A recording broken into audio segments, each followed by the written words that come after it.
Hey Geometry, this is a video for November 11th looking at 4.2. So yesterday in day one, we took a look at finding congruent triangles using the SSS and the SAS method. So in section one, we looked at having to prove everything congruent to make the two shapes congruent. Really, all you need is three different parts, and then you can prove them congruent. So the two that we're going to look at are the SSS and the SAS. So the SSS means that all three sides between the triangles are congruent. SAS is where the sides are congruent and then the angle in between them is also congruent.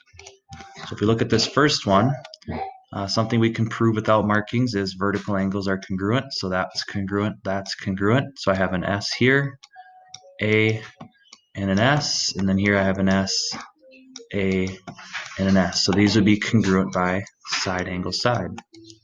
In the next problem, we've got sides congruent, and then the next thing we can prove without markings is that DB is congruent to DB. So that's going to be a side, side, side. Lastly, we'll look at 11. So here I have vertical angles, so that's congruent to that angle. And then I have a side, side, angle. Now, since this angle is not between those two sides, this one I have not enough information. So I cannot prove by SSA or ASS. So next we're going to look at proofs from day 2 and actually writing our own proofs and coming to a conclusion. So on day 2 we are going to start to look at writing our own proofs with given information and all the way to our proof stage.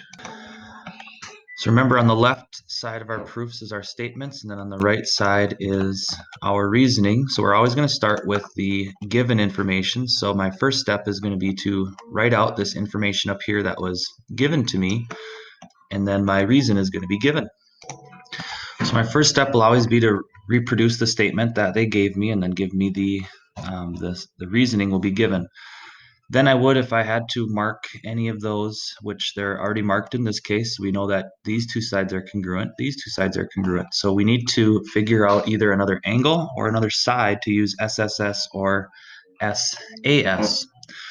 The next thing you look for is things you can tell without markings, which would be the reflexive property.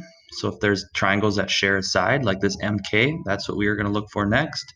Or you'd look for vertical angles, where the X formation between two triangles and then those angles opposite. So the next thing is we can prove these two sides are congruent.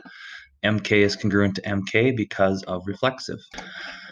So after that step, where I can find that information without any markings using the reflexive property, now I have a side with 2 tick marks, a side with 1 tick mark, and then these sides with 3 tick marks. I have side, side, side. So the last thing I'm going to do is use this congruent statement, because that's what I'm trying to prove. I've now got 3 sides. Use that congruent statement, and then my reasoning is going to be my SSS.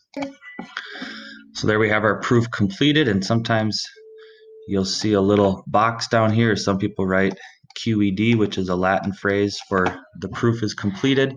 So there we have everything step by step to prove that those two triangles are congruent. Skipping down to problem 3, we're going to put that given information first, and then the next thing we'll look for is either vertical angles or reflexive properties. So if I look at my diagram up here, I've got this X formation right here, which means that these angles are going to be congruent to each other. So that's my next statement, is to write out those angles are congruent. So I'll write my vertical angles. AXN is congruent to GXR, and I'm kind of using my congruent statement. Here's my A. XN is the order I went to name this angle right here, is congruent to GXR. So I went in the same order, AXN, GXR. That's going to produce those two angles right there. Now we're on to step 3. The other thing we know is that X is a midpoint. So if X is a midpoint of the segment AG, that's going to make AG split into 2 congruent segments. And then if it's the midpoint of NR, it's going to make NR split into 2 equal segments. So my next steps, I'm going to use the definition of a midpoint to prove that I have some sides that are congruent. So step 3, we'll say AX is going to be congruent to GX. And remember, I'm using my congruent statement up here, AX, so I went first last. GX is they're congruent. And number 3 is because of the definition of the midpoint, which I'm just going to put DEF of my midpoint. So that proves those are congruent, and I already marked them, but I would mark them as I go. Number 4, I'm going to say, hold on here. 4 will be NX is congruent to RX. And that's also, number 4 is going to be definition of the midpoint.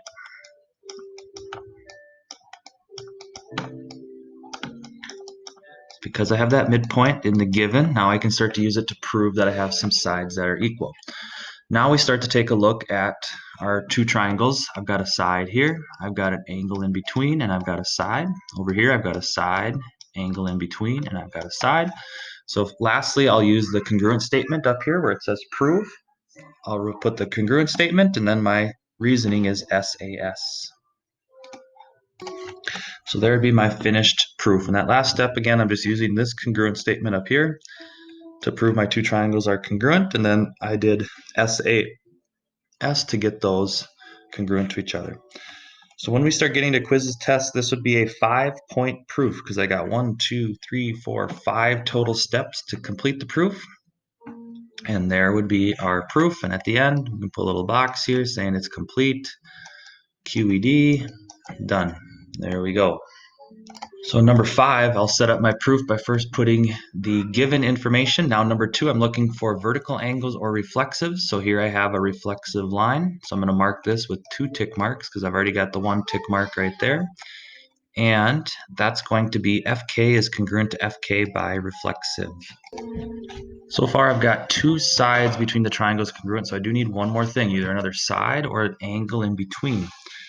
Now we do have a given information that we have these parallel lines. So I have a line here, parallel to a line here, and then this acts as my transversal cutting through here, which is going to start to open up all those angles we talked about in chapter 3. So I have an angle here and an angle here that are alternate interior that I could prove congruent because they are parallel and then the transversal cutting through.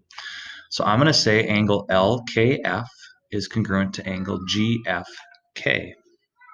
And then I'll abbreviate that with AIA for alternate interior angles.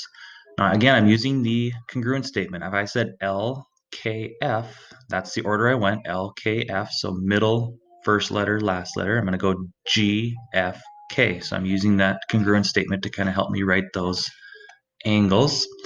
Lastly, I've now got a side, an angle, and a side, so I'm going to rewrite my congruent statement, and then my final conclusion would be SAS. And there we'd have our proof. So just with the reflexive, knowing that the given information, we had a congruent set of sides, and then parallel sides, we can get to SAS. So there's a couple to kind of get you started on lesson 4.2, and then you have a couple that you can continue to try on your own. Good luck.